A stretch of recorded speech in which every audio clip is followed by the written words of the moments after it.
কাকরাইলে জনতার মাঝে ইশরাক হোসেন এসেছেন,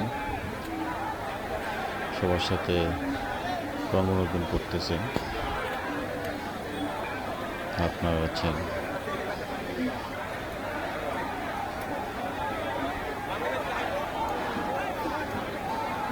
আজকে উনি এসেছেন ওনার কিছু বক্তব্য দেওয়ার জন্য এবং নেতাকর্মীদের দেখার জন্য।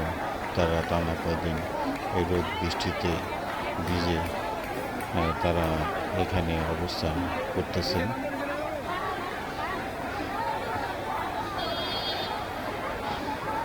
সেই জন্য ইশরাক হোসেন জনতার মাঝে এসেছেন, বিএনপির নেতাকর্মীদের মাঝে ঘুরে দেখতেছেন। এটা উনি এসেছেন কোর্টের রায় পাওয়ার পরে যে বিজয় হয়েছে, এই বিজয় ভাগ করে নেওয়ার জন্য উনি এসেছেন। একজন রিট করেছিলেন ইশরাক হোসেনের আগের যে রায় করা হয়েছিল, সেই রায়ের বিরুদ্ধে একজন রিট করেছিলেন সরকারের পক্ষ থেকে। সেই রিট খারিজ করে দিয়ে আজকে ইশরাক হোসেনকে জয়ী ঘোষণা করেছে মেয়র পদে বহাল করার জন্য।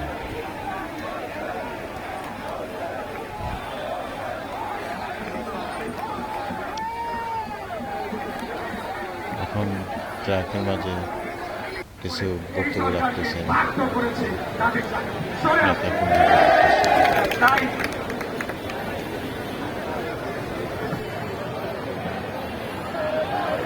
আমরা সেটা ইতিমধ্যেই বলেছি যে যে জনদুর্ভোগ সৃষ্টি হয়েছে, রাস্তাঘাট চলাচল সহ নগর ভবনের যে সেবা কিছুটা ব্যাহত হয়েছে, সেটার জন্য আমাদের নেতাদের জনাব তারেক রহমানের পক্ষ থেকে, আমার পক্ষ থেকে নগরবাসীর কাছে আমি করজোড়ে ক্ষমা চেয়ে নিচ্ছি।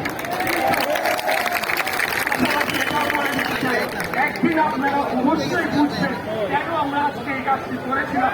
সেদিন গণতন্ত্র পুনঃপ্রতিষ্ঠা পাবে, সেদিন আপনারা তো প্রিয় নেতৃবৃন্দ, এখন বক্তব্য দীর্ঘায়িত কিছু নাই।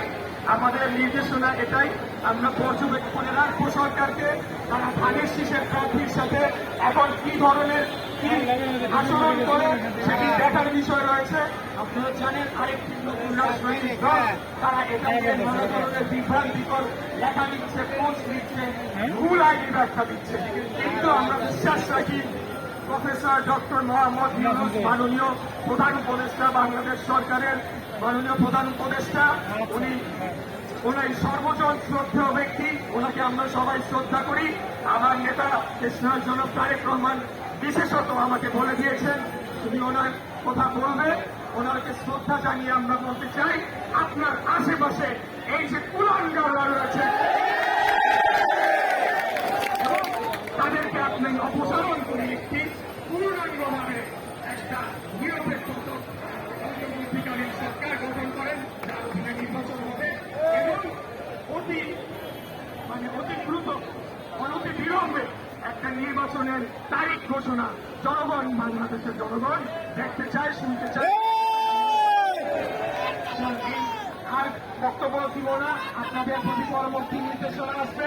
আজকের বিষয়ে যদি সরকার ঠিক মতো বাস্তবায়ন করে, আমি কিচ্ছু হই নাই, মেয়র হয়েছেন আপনারা। জনগণ, প্রত্যেকটি মানুষ যারা ঝড় বৃষ্টি পাবলার মধ্যে ঘন্টার পর ঘন্টা রাস্তায় বসেছিলেন, আপনারা বসেছিলেন, আপনাদের কার নাম লিখে কার নাম বলবো, সবার জন্য বলতে হয়, তাই কারণ আমি বললাম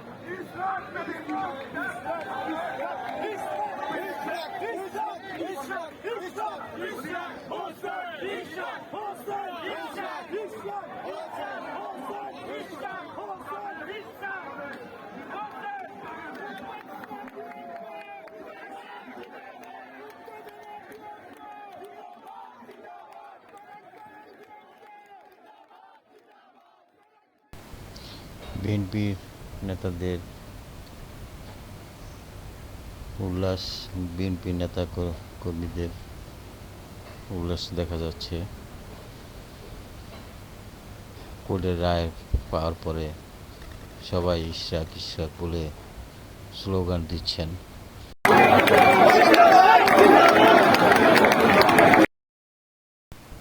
ঢাকা দক্ষিণের পুরাটনের অনেক নারী পুরুষ এখানে সমবেত হয়েছেন। ক্রাকরাই মসজিদ প্রাঙ্গণ থেকে এসএম সরকার, এনএসটিভি, ঢাকা আপনাদের চেষ্টা করেছি সব কিছু দেখানোর জন্য। আজকের এই সমাবেশ কী অবস্থা